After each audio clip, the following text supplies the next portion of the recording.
आदरणीय देश के लोकप्रिय प्रधानमंत्री श्रीमान नरेंद्र मोदी जी, देश के शहरी विकास मंत्री भाई हरदीप सिंह पुरी जी, आज उपस्थित सभी भाइयों बहनों और टीवी और ऑनलाइन जुड़े हुए देश के सभी भाइयों बहनों को नमस्कार। आज जैसे कि हम सब जानते हैं, नेताजी का जन्मदिन है, 125वां जन्मदिन है और कुछ समय पहले ही हमारे प्रधानमंत्री नरेंद्र मोदी जी ने नेताजी के जन्मदिन को पराक्रम दिन के रूप में मनाने की शुरुआत करी और आज इस पराक्रम दिन पर एक ऐतिहासिक फैसला लेते हुए मोदी जी ने ये भी तय किया है कि आजादी के अमृत महोत्सव में आजादी के गणतंत्र दिन की शुरुआत भी 23 तारीख से ही शुरू कर दी जाएगी। मित्रों, नेताजी की 125वीं जयंती को मनाने के हिस्से के रूप में इंडिया गेट के इसी स्थान पर नेताजी सुभाष चंद्र बोस की एक भव्य प्रतिमा लगाने का एक निर्णय देश के प्रधानमंत्री जी ने लिया है। नेताजी की प्रतिमा यही मार्ग पर देश की आने वाली पीढ़ियों को अनेक सालों तक, अनेक युगों तक पराक्रम, देशभक्ति और बलिदान की प्रेरणा देगी, क्योंकि ये सिर्फ ग्रेनाइट से बनी हुई प्रतिमा नहीं होगी। ये प्रतिमा देश के करोड़ों लोगों के मन में जो नेताजी के भाव पड़ा है, ये भाव की अभिव्यक्ति होगी कि एक ऐसा व्यक्तित्व जिसने पूरा अपना जीवन का सुख त्याग करते हुए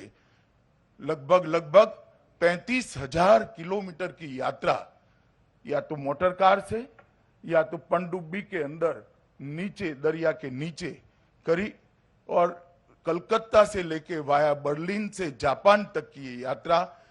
भारत को आजाद करने का नेताजी का पुरुषार्थ था, एक भव्य प्रयास था। इसका प्रतीक ये प्रतिमा होगी। जब तक ये प्रतिमा लगेगी तब तक होलोग्राम से कुछ ही समय के बाद हम यहाँ पर नेताजी की प्रतिमा की प्रतिकृति देखेंगे और आज पूरे देश के करोड़ों लोगों को मन को शांति मिलेगी कि नेताजी का जिस प्रकार का योगदान आजादी के संघर्ष के लिए रहा, आजादी के आंदोलन के लिए रहा, वो उसका सम्मान करने का काम देश के प्रधानमंत्री नरेंद्र मोदी जी ने इतने सालों के बाद किया है और ये प्रतिमा इसका प्रतीक बनकर रहने वाली है। चलो दिल्ली का नारा आज भी युवाओं को चेतना और ऊर्जा प्रदान करता है। उनके संघर्ष की गाथाएं आज भी युवाओं को भारत के पुनर्निर्माण के साथ जोड़ती है और उनका ये पूरा व्यक्तित्व आने वाले दिनों में हम देखेंगे कि इससे कई युवा प्रेरणा लेकर आगे बढ़ेंगे। मित्रों, नेताजी का ये जो 35,000 किलोमीटर का यात्रा है, वो यात्रा का पूरा मार्ग मुझे लगता है कि देश के युवाओं को इसी मूर्ति की स्थापना के साथ वो पूरे घटनाक्रम को अभ्यास करने का भी मन होगा और उसमें से प्रेरणा लेने का भी मन होगा। कई सालों तक देश के अंदर जिन्होंने आजादी के संघर्ष के अंदर, आजादी के आंदोलन के अंदर जिन्होंने बड़ा पराक्रम किया है, बड़ा योगदान दिया, इन लोगों को नाम को भुलाने का प्रयास किया गया। आज आजादी के अमृत वर्ष के योग पर नेताजी की प्रतिमा यहाँ लगाने का जो फैसला किया गया है, इससे पूरा देश संतोष और उत्साह का अनुभव कर रहा है। मित्रों, जब ये प्रतिमा यहाँ पर लग जाएगी तब इतिहास को भी अपने प्यारे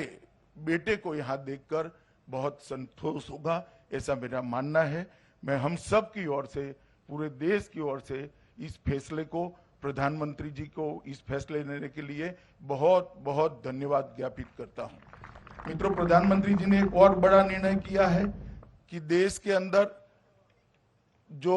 नेताजी के नाम से एक पुरस्कार चालू किया है और ये पुरस्कार भी आज यहाँ पर सुभाष चंद्र बोस आपदा प्रबंधन पुरस्कार भी यहां पर दिए जाएंगे। वर्ष 19, वर्ष 20 और वर्ष 21 और 22 के सुभाष चंद्र बोस आपदा प्रबंधन पुरस्कार भी यहां पर दिए जाएंगे। इससे आपदा प्रबंधन के क्षेत्र में काम करने वाले सभी लोगों को सुभाष चंद्र बोस के नाम से साथ जुड़े हुए पुरस्कार हमेशा आपदा प्रबंधन के क्षेत्र में उत्कृष्ट कामगिरी करने के लिए प्रेरित करते रहेंगे। आज ये दोनों अवसर पर मैं गृह मंत्रालय की ओर से मोदी जी का धन्यवाद भी करता हूं, आप लोगों का स्वागत करता हूं और ये आज जो नई शुरुआत हुई है, मुझे विश्वास है ये नई शुरुआत से देश के युवाओं को अनेक वर्षों तक प्रेरणा मिलती रहेगी। आप सभी का धन्यवाद। नमस्कार।